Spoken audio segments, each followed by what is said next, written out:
बालकांना फूस लावून गुन्हा करवून घेतल्यास सूत्रधारांना मोक्का लावणार, मुख्यमंत्री देवेंद्र फडणवीस. व्यापक चर्चेनंतर अनुसूचित जातींच्या उपवर्गीकरणाबाबतचा निर्णय, मुख्यमंत्री देवेंद्र फडणवीस. चर्चेच्या मागणीसाठी विरोधकांचा सभात्याग. बिश्नोई टोळीसह भाडुत्री गुंडांचा बंदोबस्त करणार, मुख्यमंत्री देवेंद्र फडणवीस. ही होती आजच्या कामकाजाची ठळक वैशिष्ट्य. अल्पवयीन बालकांना फूस लावून पैशांचे आमिष दाखवून किंवा त्यांच्या हातात शस्त्र देऊन गुन्हा करवून घेतल्यास मूळ सूत्रधार घटनास्थळी हजर नसला तरी त्यानंच तो गुन्हा केला आहे असं समजून त्याच्यावर कारवाई केली जाईल. अशा प्रकरणांमध्ये टोळीसदृश बाबी आढळल्यास संबंधितांवर महाराष्ट्र संघटित गुन्हेगारी नियंत्रण कायदा अर्थात मकोका अंतर्गत कारवाई करण्याची तरतूद कायद्यात केली जाईल, अशी घोषणा मुख्यमंत्री देवेंद्र फडणवीस यांनी विधानसभेत केली. यासोबतच राज्यात वाढत्या बाल गुन्हेगारीच्या शास्त्रशुद्ध अभ्यासासाठी एक उच्चस्तरीय समिती नेमण्याची घोषणाही त्यांनी केली. शिवसेनेचे खासदार अर्जुन खोतकर यांनी जालना जिल्ह्यातील गुन्हेगारी घटनांचा संदर्भ देत अल्पवयीन मुलांच्या वाढत्या वापराचा मुद्दा तारांकित प्रश्नाद्वारे उपस्थित केला होता. या चर्चेत भाजप सदस्य सुधीर मुनगंटीवार यांनीही उपप्रश्न विचारत चिंता व्यक्त केली. तसंच गुन्हेगारीसाठी अल्पवयीन बालकांचा वापर करणाऱ्यांच्या शिक्षेत वाढ करून कठोर शिक्षेची तरतूद करण्यासाठी कायद्यात सुधारणा करण्यात येणार असल्याचं मुख्यमंत्री देवेंद्र फडणवीस यांनी स्पष्ट केलं. अनुसूचित जातींच्या उपवर्गीकरणाबाबत व्यापक चर्चेअंतीच अंतिम निर्णय केला जाणार आहे. या संदर्भातील कायदा लादायचा नाही, सर्वांना विश्वासात घेऊन सहमतीनंच व्यापक चर्चेअंतीच या संदर्भातील अंतिम निर्णय केला जाणार असल्याचं मुख्यमंत्री देवेंद्र फडणवीस यांनी सभागृहात स्पष्ट केलं. प्रश्नोत्तराच्या तासानंतर काँग्रेस सदस्य विजय वडेट्टीवार यांनी अनुसूचित जातींच्या उपवर्गीकरणाचा मुद्दा मांडला. उपवर्गीकरणाच्या मुद्द्यावर आज मुंबईत मोठा मोर्चा निघाला असून लाखो समाज बांधवांनी या निर्णयाला तीव्र विरोध दर्शवला आहे. या पार्श्वभूमीवर बदर समितीचा अहवाल सार्वजनिक केल्याशिवाय आणि सर्व संबंधित घटकांशी व्यापक चर्चा केल्याशिवाय कोणतेही विधेयक आणू नये अशी मागणी वडेट्टीवार यांनी केली. यावर अनुसूचित जातींच्या उपवर्गीकरणाबाबत कोणताही कायदा सरकारनं आणलेला नसल्याचं स्पष्ट करतानाच सर्वोच्च न्यायालयानं अनुसूचित जातींमध्ये मागे राहिलेल्या घटकांबाबत निर्देश दिले होते.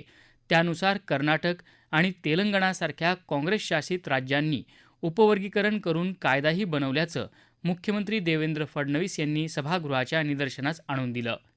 मात्र राज्य सरकारला या संदर्भातील कोणताही कायदा लादायचा नाही, कोणत्याही समाज घटकावर अन्याय करण्याचा सरकारचा मानस नाही. मागे राहिलेल्या समाज घटकांना पुढे आणण्यासाठी उचित उपाययोजना करायच्या आहेत.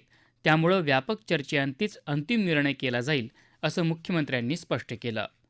उपवर्गीकरणासाठी राज्य सरकारनं नेमलेल्या बदर समितीचा अहवाल मंत्रिमंडळ बैठकीत आल्यानंतर त्यावर सूचना आणि हरकती मागवण्याची गरज भासली. त्यामुळं राज्याच्या मुख्य सचिवांच्या अध्यक्षतेखाली समिती स्थापन करण्यात आली आहे. सूचना हरकती मागवण्याची प्रक्रिया सुरू असून त्यावर सुनावणी होईल, त्यानंतर निर्णय होईल. यात कोणावरही अन्याय होणार नाही, असं आश्वासन मुख्यमंत्र्यांनी दिलं. मुख्यमंत्र्यांच्या या माहितीनंतर अध्यक्षांनी लक्षवेधी पुकारल्या. मात्र हा विषय अतिशय महत्त्वाचा असून त्यावर बोलू देण्याची मागणी विरोधकांनी केली. यावरून सभागृहात गदारोळ झाला. विरोधकांनी बोलू देण्याची मागणी लावून धरली आणि ती मान्य न झाल्यानं सभात्याग केला.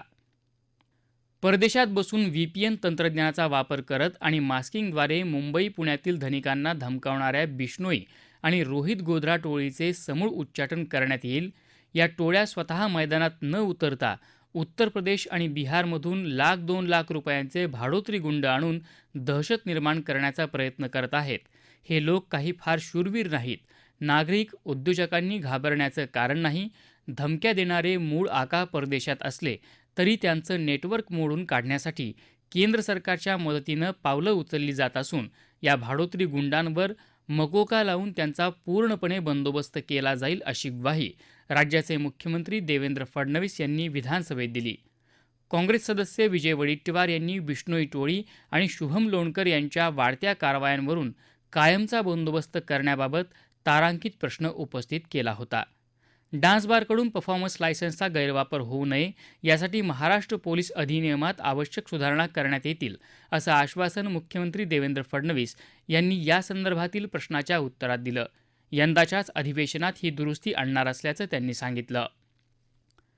देशाची आर्थिक राजधानी समजल्या जाणाऱ्या मुंबईत जर 8 ते 10 तास वीज पुरवठा खंडित होत असेल तर मुंबईच्या प्रतिष्ठेसाठी ही बाब खेदजनक असल्याचं सांगत विधानसभा अध्यक्ष राहुल नार्वेकर यांनी आज नाराजी व्यक्त केली. मुंबईतील वीज पुरवठा करणाऱ्या वाहिनींचे जाळे सुधारण्यासाठी बेस्ट प्रशासनानं कार्यवाही का केली नाही असा प्रश्न करत विधानसभा अध्यक्षांनी बेस्ट प्रशासनाच्या कारभारावर नापसंती व्यक्त केली. तसंच याप्रश्नी ऊर्जा नगरविकास विभागाच्या प्रमुख अधिकाऱ्यांची विशेष बैठक बुधवारी विधानसभा अध्यक्षांच्या दालनात आयोजित केली जाईल. बेस्टचे व्यवस्थापकीय संचालक, मुंबई महानगरपालिकेचे आयुक्त आणि शासनाच्या प्रतिनिधींनी या बैठकीला हजर राहावं अशा सक्त सूचनाही विधानसभा अध्यक्षांनी दिल्या आहेत. मुंबईतील वीज खंडित होण्याच्या वारंवार घटनांबाबत सदस्य कॅप्टन सेल्वन, अमीन पटेल यांनी लक्षवेधी मांडली होती.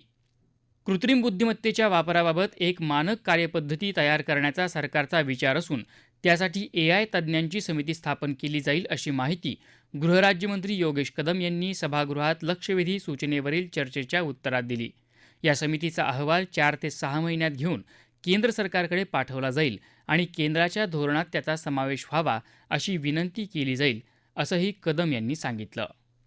दीनदयाळ अंत्योदय योजनेच्या निधीसाठी केंद्राकडे पाठपुरावा करणार मंत्री उदय सामंत यांची माहिती. नागपुरातील दूषित पाणी प्रकरणी चौकशी करून कारवाई करण्यात येणार मंत्री उदय सामंत यांची घोषणा.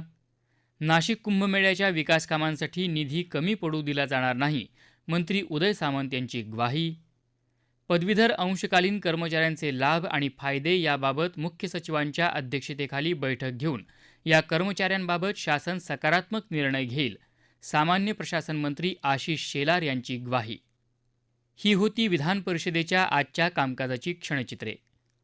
राज्यातील सर्व नगरपालिकांमध्ये सन 2013 मध्ये सुरू करण्यात आलेली दीनदयाळ अंत्योदय योजना राष्ट्रीय नागरी उपजीविका अभियान सप्टेंबर 2024 रोजी बंद करण्यात आली असून योजनेअंतर्गत काम करणाऱ्या शेकडो स्वयंसेवी संस्थांची देयके अद्याप प्रलंबित आहेत. हे अभियान राबवण्यासाठी केंद्राचा 60% आणि समरूप राज्य हिस्सा 40% याप्रमाणे निधीची तरतूद होती. हे अभियान सप्टेंबर 2024 मध्ये बंद करण्यात आलं.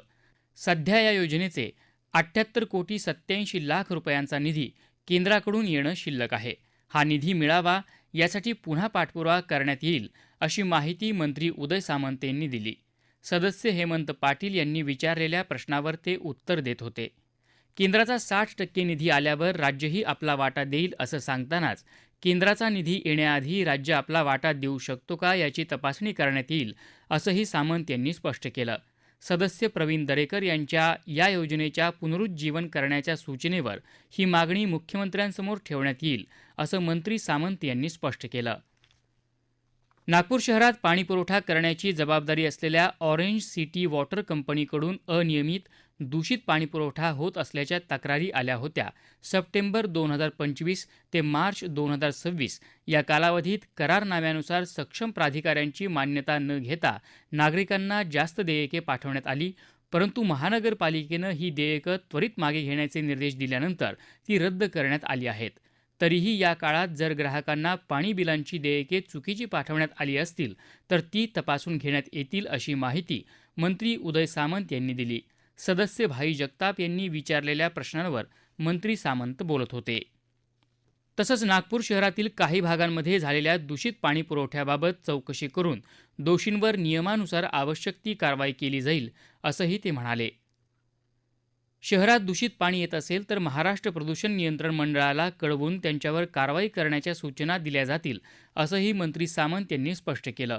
ऑरेंज सिटी प्रायव्हेट लिमिटेडकडून शहरात 24 तास पाणीपुरवठा व्हायला हवा, करार करताना घालून दिलेल्या अटीशर्तींची अंमलबजावणी का केली नाही याची विचारणा करण्यात येईल. कंपनीकडून पाणीपुरवठा सुरू ठेवायचा किंवा कसे याचा निर्णय नागपूर महानगरपालिकेच्या महासभेनं घ्यावा असंही सामंत यांनी स्पष्ट केलं.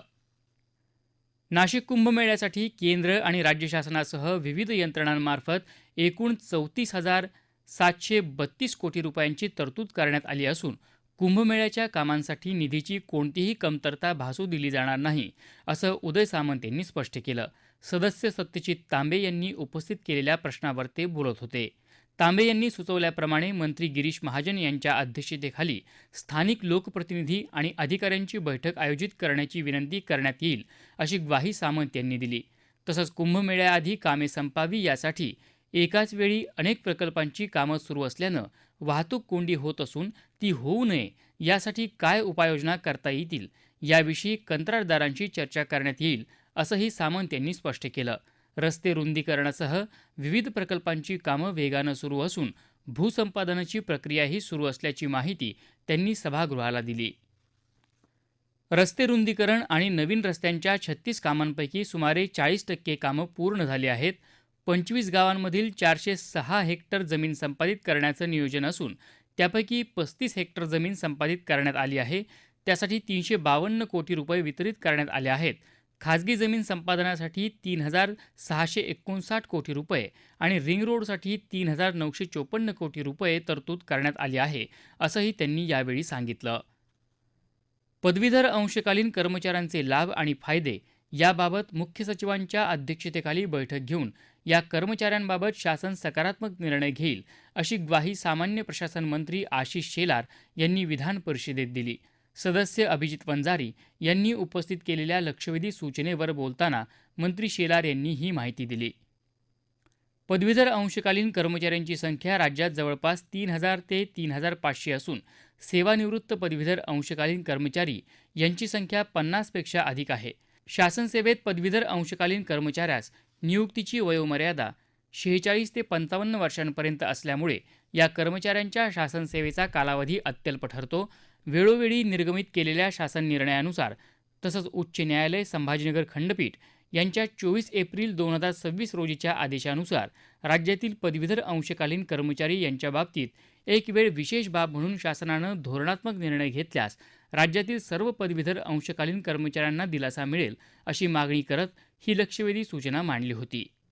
पदवीधर अंशकालीन म्हणून रुजू झालेला दिनांक शासन ग्राह्य धरून सर्व अनुज्ञेय असलेले लाभ पूर्वलक्षी प्रभावानं देण्याकरता आंध्र प्रदेश शासनाच्या धर्तीवर एक विशेष बाब म्हणून पदवीधर अंशकालीन कर्मचाऱ्यांचा अल्पशासकीय काळ विचारात घेऊन सेवानिवृत्तीचं वय 58 वरून 60 करण्याबाबत तसंच सर्व पदवीधर अंशकालीन कर्मचाऱ्यांना महाराष्ट्र नागरी सेवा निवृत्तीवेतन नियम 1982 अन्वये जुनी पेन्शनचा लाभ देण्याकरता शासनानं कार्यवाही करावी अशी मागणी सदस्यांनी या चर्चेदरम्यान केली. याबाबत न्यायालयानं दिलेले निवाडे आणि प्रचलित कायदा या सगळ्याचा विचार करून या कर्मचाऱ्यांना लाभ होईल आणि फायदे मिळतील यासाठी काय करता येईल याबाबत राज्याच्या मुख्य सचिवांच्या अध्यक्षतेखाली बैठक घेण्यात येईल असं मंत्री शेलार यांनी सांगितलं.